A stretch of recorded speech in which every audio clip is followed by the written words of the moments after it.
在台北市信义区昨昏半暝发生严重车祸，有一架沙石仔车若像是失去控制，直接下过安全岛去撞到路边大楼的条仔，迄支条仔当场全咧断去。目前是先甲迄栋大楼的民众16个人先安置伫附近的旅馆。因那市府除了做建筑物的补强以外，嘛继续调查这件事故发生的原因。 台北市信义区上德路的车祸现场，沙石仔车卡伫路边大楼的条仔内面。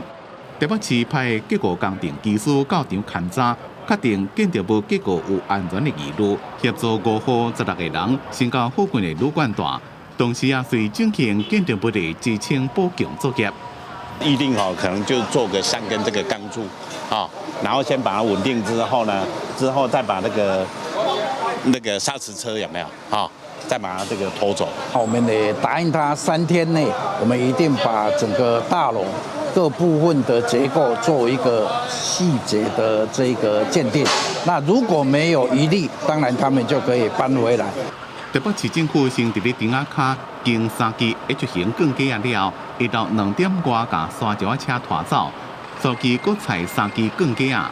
伫暗时9点外完成阿蒙坡灌注作业，甲钢架填缝补强，即马人车拢已经会当过。监管处今仔早起将会到场进行安全勘查。经过警方侦测，沙石仔车驾驶无酒驾。有关车祸的原因，警方也搁伫咧调查。记者综合报道。